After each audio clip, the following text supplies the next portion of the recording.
Depuis la Grèce antique, la souffrance était perçue comme bien plus qu'une condition humaine inévitable. Pour les anciens, les défis n'étaient pas seulement acceptés, mais aussi vénérés comme des opportunités de croissance et de vertu. Nietzsche, l'un des philosophes les plus influents de la modernité, a repris cette idée avec une approche encore plus radicale. Il considérait la souffrance comme le point de départ de la véritable grandeur. Les Grecs trouvaient dans leur inspiration dans des figures mythologiques comme Héraclès et Ulysse, dont les voyages étaient marqués par des épreuves extrêmes. Ces récits incarnaient une vérité fondamentale. C'est en affrontant l'adversité que nous développons la force, le courage et le sens de notre existence. Pour Nietzsche, la souffrance n'est pas un obstacle à éviter, mais un catalyseur essentiel pour la transformation personnelle et sociale. C'est à travers la douleur que nous bâtissons notre résilience, transcendons nos limites et accédons à quelque chose de plus grand que nous-mêmes. Aujourd'hui, cependant, nous vivons dans une société qui idolâtre le confort et diabolise l'adversité. La quête de sécurité nous a éloignés de la recherche de sens. Nietzsche avertissait que cette fuite face à la douleur ne nous prive pas seulement de notre force intérieure, mais étouffe également notre créativité, notre courage et notre capacité à donner un véritable but à nos vies. Si nous voulons découvrir le secret d'une vie pleine et significative, nous devons changer notre perspective sur la souffrance. Tout comme le feu purifie l'or, c'est dans la douleur que nous trouvons la vertu et la force qui nous mènent au véritable bonheur. Dans la philosophie de Nietzsche, le confort n'est pas seulement un désir, mais un ennemi dissimulé. Nous vivons à une époque où la priorité est de minimiser la douleur, d'éviter les risques et de maximiser les plaisirs. Pour Nietzsche, cette obsession de la sécurité est une forme de domestication qui emprisonne l'esprit humain et nous détourne du chemin menant à la grandeur véritable. Le confort, en essence, est une promesse vide. Il peut soulager momentanément la douleur, mais au prix de freiner notre capacité à relever des défis et à grandir. Nietzsche croyait qu'une vie vécue uniquement dans la quête de plaisir et de sécurité mène à la stagnation, privant les individus de découvrir leur but le plus profond. Il avertissait qu'une société valorisant uniquement la facilité est condamnée à la médiocrité. En revanche, Nietzsche propose le concept de vivre dangereusement. Non pas dans le sens littéral de rechercher des risques imprudents, mais d'embrasser l'incertitude et les adversités comme des moyens de transcender nos limites. C'est dans l'acceptation du combat que nous trouvons la liberté, et non dans la quête d'une existence protégée et prévisible. Le philosophe considérait cette tendance moderne comme un éloignement des valeurs héroïques qui ont façonné les civilisations passées. Pour lui, une société qui idolâtre le confort est comme une rivière qui cesse de couler. Elle perd sa force, sa direction et, en fin de compte, sa raison d'être. Au lieu de chercher le chemin le plus facile, Nietzsche nous met au défi d'embrasser l'inconfort. Car c'est en lui que réside le potentiel de devenir quelque chose de plus grand. Le confort nous maintient à la dérive, mais la souffrance nous pousse à naviguer vers la liberté et le sens. Nietzsche a décrit le dernier homme comme le portrait final d'une humanité qui a abandonné le courage au profit du confort. Ce n'est pas un personnage héroïque, mais quelqu'un qui vit pour des plaisirs superficiels, aliéné de tout but plus grand ou de toute véritable ambition. Il évite la souffrance comme on évite le danger, et ce faisant, rejette la grandeur qu'il pourrait atteindre. L'homme dernier est la conséquence d'une société qui idolâtre la sécurité et la prévisibilité avant toute chose. Il ne cherche pas à transcender ses limites, à créer quelque chose de significatif ou à s'aventurer au-delà de l'évident. Au lieu de cela, il se contente de la médiocrité, trouvant du plaisir dans des distractions éphémères et des banalités. Sa vie est une danse entre l'apathie et l'évasion, bien loin de l'héroïsme qui caractérise les grands individus. Nietzsche voyait cette figure comme le symbole de la décadence moderne. Il avertissait qu'une civilisation qui valorise l'absence de douleur au détriment du potentiel de croissance se condamne à une existence superficielle et dénuée de sens. L'homme dernier choisit la sécurité au détriment de la liberté, ignorant que c'est dans l'inconfort que nous trouvons notre véritable essence. La décadence de l'homme dernier n'est pas seulement individuelle, mais collective. Il est le reflet d'une culture qui évite les risques et rejette tout idéal exigeant un sacrifice. À mesure que le monde devient plus confortable, il devient moins humain, perdant l'essence qui autrefois le connectait à sa force et à sa vitalité. Nietzsche croyait que l'opposé de l'homme dernier est celui qui embrasse la souffrance comme un chemin de transformation. Ce n'est qu'à travers l'adversité que nous pouvons nous libérer des chaînes de l'apathie et nous élever en tant que créateurs d'un nouveau sens, plus profond et authentique. Nietzsche utilisait des métaphores puissantes pour illustrer comment la modernité a transformé l'humanité en quelque chose de distant de son essence. Il comparait notre condition à celle du loup, un symbole de force, de liberté et d'instinct, qui a été domestiqué au point de devenir un chien docile. Cette domestication, selon lui, n'est pas seulement physique, mais aussi spirituelle et morale. Dans la nature, le loup survit dans des conditions adverses, guidé par sa détermination et son indépendance. En revanche, le chien domestiqué, comme le charmant Shih Tzu, a perdu son autonomie et dépend entièrement du confort offert par ses maîtres. Nietzsche voyait ce processus comme une allégorie de ce qui est arrivé à l'humanité moderne. En recherchant uniquement le confort, nous avons troqué notre force intérieure contre une existence sûre, mais fragile. Cette domestication n'affaiblit pas seulement le corps, mais aussi l'esprit. Tout comme le loup a cessé de chasser pour devenir un compagnon passif, l'homme moderne a abandonné sa quête de sens au profit de plaisirs immédiats et vides. Des instincts autrefois essentiels, comme le courage et la détermination, ont été remplacés par une apathie généralisée. Pour Nietzsche, la domestication de l'humanité est une tragédie culturelle. En rejetant la souffrance, qui nous connecte à notre potentiel le plus profond, nous acceptons de vivre dans un état de soumission, où nos valeurs sont modelées non par la force, mais par la complaisance. Nous devenons des êtres confortables, mais incapables de créer, de lutter ou de nous élever. Le message de Nietzsche est clair. Si nous voulons retrouver notre véritable essence, nous devons inverser cette domestication. Nous devons raviver nos instincts endormis, affronter la vie telle qu'elle est, imprévisible et pleine de défis, et trouver la grandeur dans le combat. Ce n'est qu'ainsi que nous pourrons transformer notre existence en quelque chose de digne et d'authentique.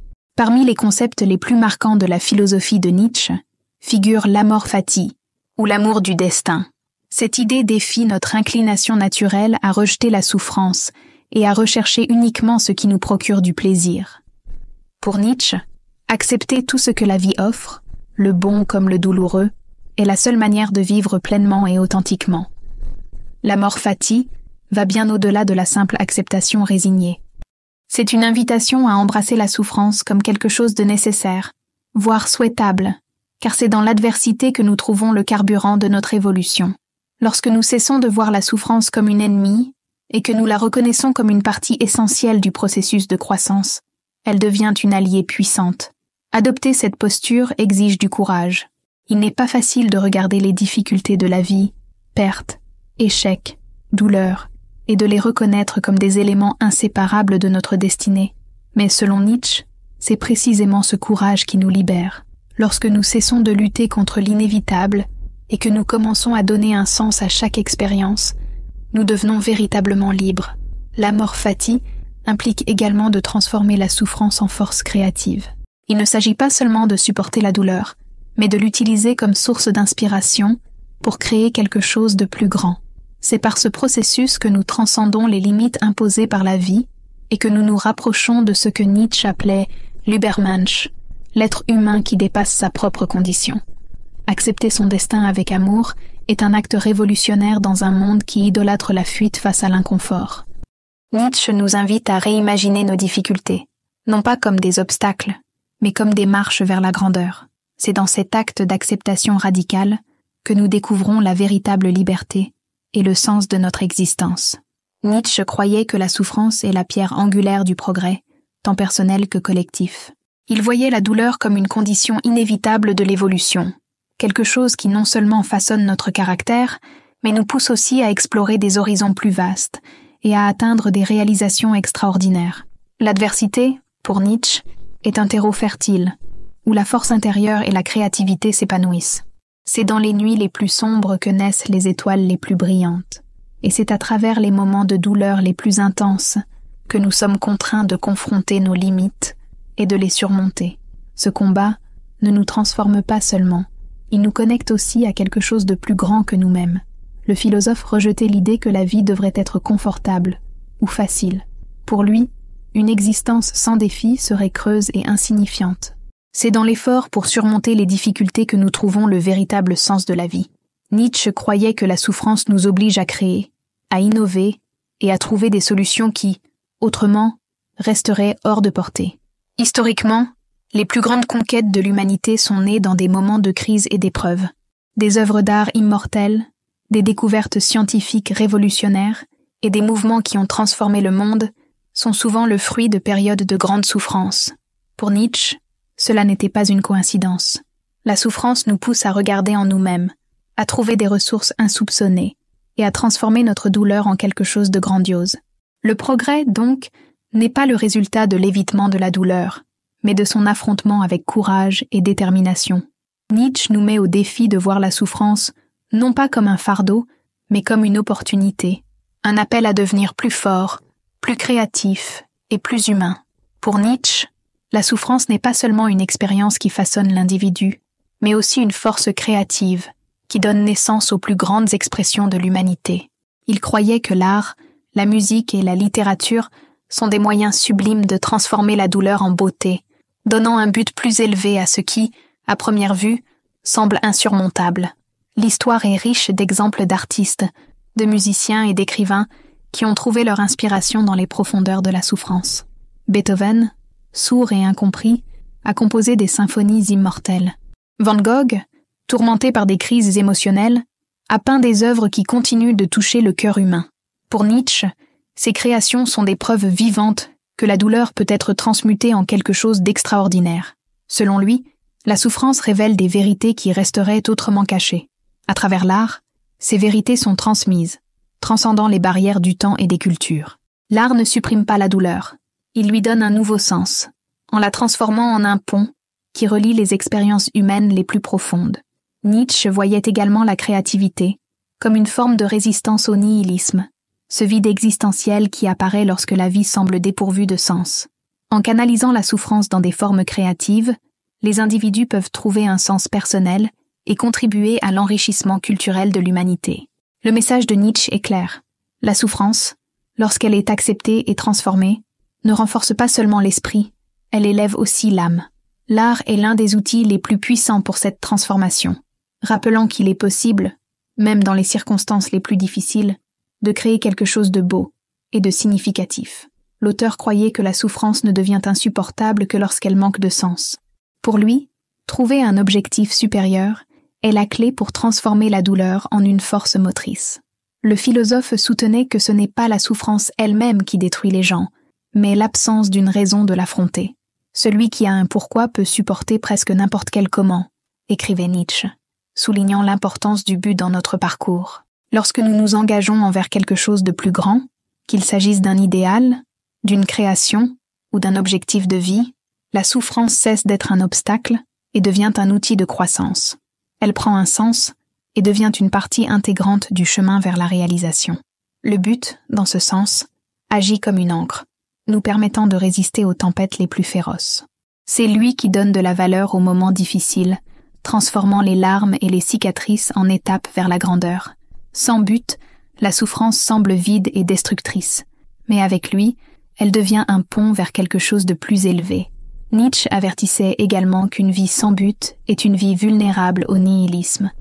Le vide existentiel peut être dévastateur, en particulier dans une société qui privilégie le confort et évite l'inconfort à tout prix.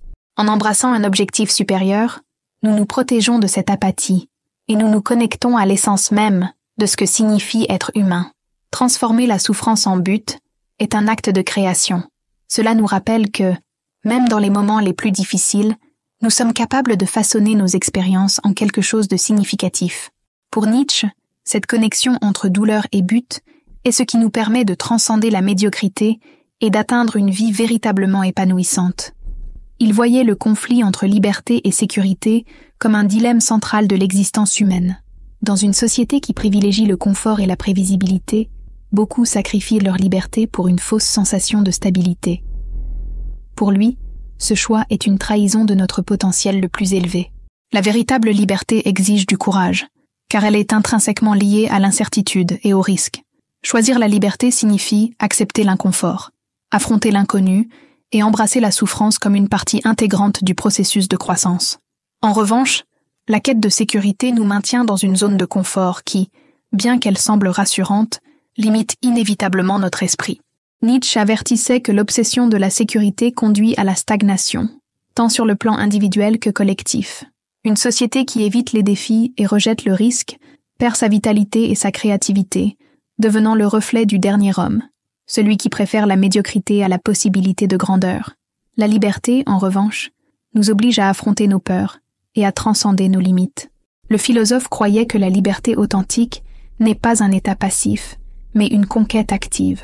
Elle exige que nous abandonnions les chaînes de la conformité et que nous devenions les architectes de notre propre destin. Ce processus est souvent douloureux, mais c'est à travers lui que nous trouvons un sens et une plénitude. En essence, Nietzsche nous met au défi de faire un choix, rester prisonnier des chaînes de la sécurité ou nous lancer sur l'océan ouvert de la liberté.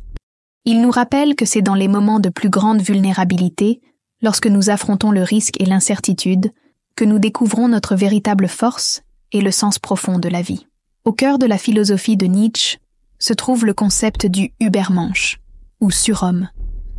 Cette figure représente l'idéal ultime du potentiel humain, un être qui transcende la médiocrité, dépasse ses limites et crée ses propres valeurs. Pour Nietzsche, atteindre cet état exige d'embrasser la souffrance comme un outil de transformation. Le Übermensch n'est pas défini par l'absence de douleur, mais par la capacité à l'utiliser comme une force créative. Il ne fuit pas l'adversité. Au contraire, il l'affronte avec détermination, transformant chaque épreuve en une étape vers la grandeur. Cette mentalité contraste fortement avec celle du dernier homme, qui se complaît dans le confort et l'apathie. Nietzsche voyait le Übermensch comme un créateur de sens. Dans un monde où les anciennes valeurs sont en déclin, il est celui qui ose construire de nouvelles fondations, même au milieu du chaos. Cette création, cependant, ne se fait pas sans lutte. C'est dans le combat contre la douleur, le doute et l'incertitude que le Übermensch se forge. Le chemin pour devenir un Übermensch exige résilience, courage et acceptation de la souffrance comme une partie essentielle de la vie. Nietzsche croyait que cette quête n'est pas seulement individuelle, mais aussi collective. L'humanité n'atteindra de nouveaux sommets qu'en embrassant les défis de l'existence au lieu de les éviter. Le Übermensch n'est pas seulement un idéal philosophique, c'est un appel à l'action. Nietzsche nous invite à transcender nos peurs, à rompre avec les modèles de confort et de médiocrité, et à prendre le contrôle de notre destin. Il nous rappelle que la véritable liberté et le bonheur ne résident pas dans l'absence de souffrance, mais dans la capacité à la transformer en une source infinie de force et de sens.